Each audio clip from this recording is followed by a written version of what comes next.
I'm curious, what's your favorite recent reboot? And you've got quite a few to choose from, such as 21 Jump Street, which of course paid homage to the show in the 80s. You've got The Karate Kid, which of course was the movie franchise, very popular in the 80s and 90s. And again, with all due respect to Jackie Chan, I'll always prefer Mr. Miyagi. And then recently on television, we saw a reboot of Charlie's Angels. Hi, Minka Kelly. And of course, that paid homage to a show from the 70s and 80s. And now our love of the 80s is back again with a reboot of Robocop. And here's the thing.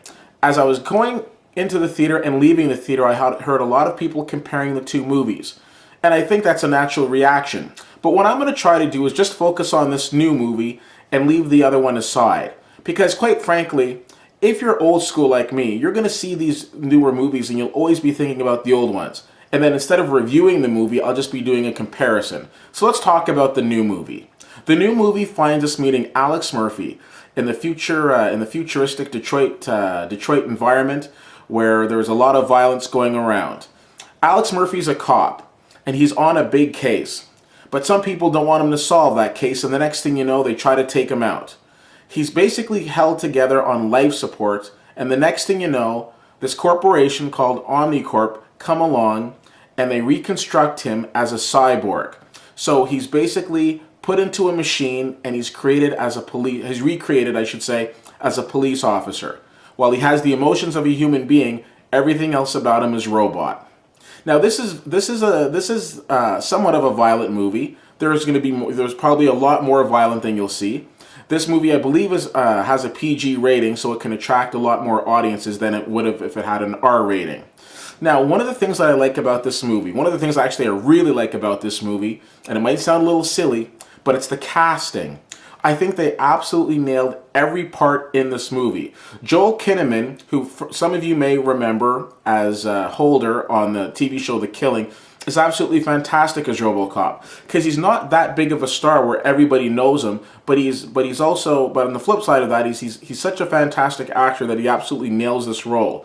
Sam Jackson's in this movie as well, and Sam Jackson, being yelling, being swearing, being a little crazy, plays a guy that you tend to see on one of those Sunday morning talk shows who's very opinionated on whether or not the government should support having these types of these Robocops out there. This movie was absolutely entertaining, and for somebody like myself who just wants to go to a movie, turn off your mind and just kind of enjoy what's on the big screen, this movie definitely delivered, and for that I'm giving this movie an A-.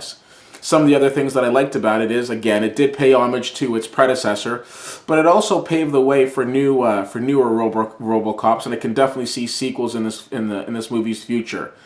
I've heard some people talk about the political aspects of this movie. Again, I don't tend to dive too much into that. I just go to a movie to enjoy it, and for this, it definitely delivered. Now, some of you might be wondering, Keith, how the heck do I get a hold of you? Well, grab a pen, grab a paper, grab your smartphone, because I'm about to tell you. Twitter, you can find me at CFL_fan. Facebook.com/WittyWhittier, that's WITTYWHITTIER is the Facebook page. And of course the website at wittywhittier.com. So if you're out there and if there's a movie that you want me to review, please feel free to send it to me. And Minka Kelly, if you just want to say hi, I'm okay with that too.